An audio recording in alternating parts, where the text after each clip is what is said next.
सनातन धर्म में मां गंगा को मोक्षदायिनी कहा गया है।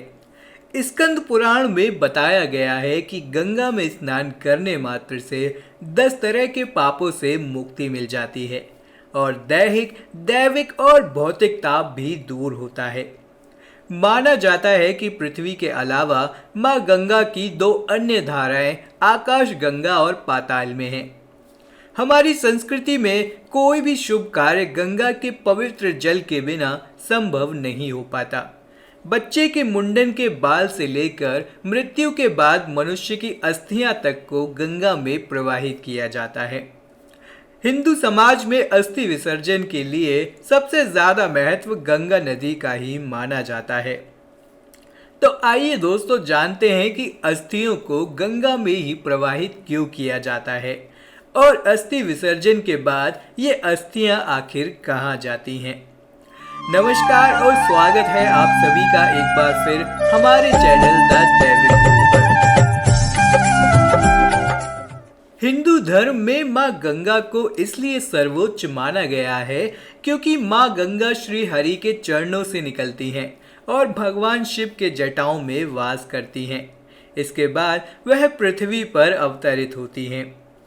गरुड़ पुराण समेत कई ग्रंथों और वेदों में इसका जिक्र मिलता है कि गंगा देव नदी या स्वर्ग की नदी हैं। जिस व्यक्ति का निधन गंगा नदी में हो जाए उसके सभी पाप नष्ट हो जाते हैं और वह सीधे भगवान विष्णु के पास बैकुंठ लोक में पहुंच जाता है।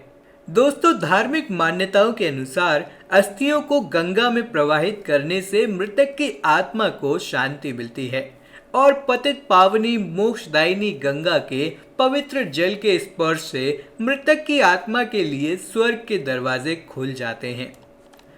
दोस्तों, गंगा का निवास स्थान आज भी स्वर्ग ही माना जाता है। शास्त्रों में बताया गया है कि गंगा तट पर शरीर त्यागने वाले को यमदंड का सामना नहीं करना पड़ता। संख स्मृति एवं कर्म पुराण में भी अस्थियों को गंगा में विसर्जन करना ही शुभ माना गया है। मान्यता है कि गंगा में अस्थियां डालने से इंसान के सभी पाप नष्ट हो जाते हैं और उससे जुड़ी आत्मा को नया मार्ग मिलता है। हरिद्वार, प्रयाग आदि जगहों के गंगा तट पर विधि विधान से अस्थियों का विसर्जन किया जाता है।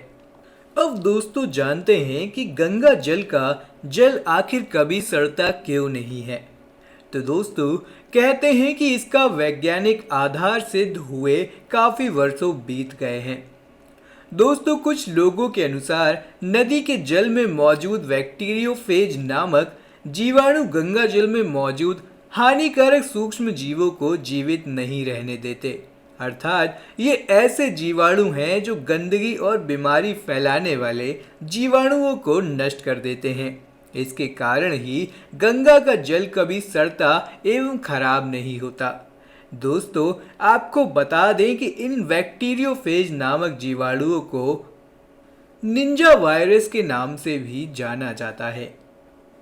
दोस्तों, मां गंगा में सदियों से अस्थियों के विसर्जन के साथ साथ और भी कई चीजों का विसर्जन होता रहा है, लेकिन आपने देखा होगा कि इसका जल कभी भी खराब नहीं होता। इसके पीछे के कारण यह है कि गंगा नदी हिमालय की कोख गंगोत्री से निकलकर कई चट्टानों से होती हुई हरिद्वार में अलकनंदा से मिलती हैं और इसमें गंधक, सल्फर, खनिज, खास लवण और जड़ी बूटियां भी मिल जाती हैं और इसी कारण से ये जल कहीं ज़्यादा शुद्ध और औषधीय गुणों से परिपूर्ण हो जाता है। दोस्तों, हिंदू सनातन धर्म में गंगा जल को अमृत माना गया है, जिससे स्नान करने से हमारे सभी पाप और रोग दूर हो जाते हैं। हिंदू धर्म में माना जाता है कि मृत्यु से पहले अगर कोई गंगा जल का सेवन करता है तो उसे मरणोपरांत स्वर्ग में स्थान मिलता है। दोस्तों, गंगा का उद्गम दक्षिण हिमालय से तिब्बत सीमा के भारतीय हिस्से से होता है। गंगोत्री को गंगा का उद्गम माना गया है। गंगोत्री उत्तराखंड राज्य में स्थित गंगा का उद्गम स्थल है। सर्वप्रथम गंगा का अवतरण होने के कारण ही यह स्थान गंगोत्री कहलाता है। यहाँ से 18 मील और ऊपर श्रीमुख नामक पर्वत से होता है। वहाँ गोमुख के आकार का एक कुंड है जिसमें से गंगा की धारा फूटती है। 3900 किलोमीटर ऊंचा गौमुख गंगा का उद्गम स्थल है। इस गौमुख कुंड में पानी हिमालय के कई और भी ऊंचाई वाले स्थानों से आता है। हिमालय से निकलकर यह गंगा नदी प्रारंभ में 3 धाराओं में बंटती है, मंदाकिनी, अलकनंदा और भागीरथी। देवप्रयाग में अलकनंदा और भागीरथी का संगम होने के बाद यह गंगा के रूप में दक्षिण हिमालय से ऋषिकेश के निकट बाहर आती हैं और हरिद्वार के बाद मैदानी इलाकों में प्रवेश करती हैं।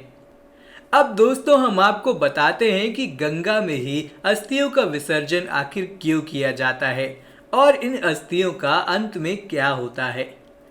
तो दोस्तों, वैज्ञानिक परीक्षणों से यह निष्कर्ष मिलता है कि अस्थियों में कैल्शियम और फास्फोरस अत्यधिक मात्रा में पाया जाता है, जो खाद्य रूप में भूमि को उपजाऊ बनाने में सहायक होता है। साथ ही यह जलीय जीवों के लिए एक पौष्टिक आहार होता है। गंगा हमारे देश की सबसे बड़ी नदी है। इसके जल से भूमि का एक बहुत बड़ा भाग सिंचित होता है। इसके जल की उर्वरा शक्ति क्षीण ना हो, इसके बचाव के लिए अस्थियां प्रवाहित करने की परंपरा सदियों से चली आ रही है। तो दोस्तों, आशा करते हैं कि गंगा जल कभी खराब क्यों नहीं होता, यह जानकारी आपको ज्ञानवर्धक लगी होगी। ऐसे ही और भी वीडियोस को देखने के लिए हमारे चैनल द दैविक गुरु को सब्सक्राइब करना बिल्कुल भी ना भूलें। धन्यवाद।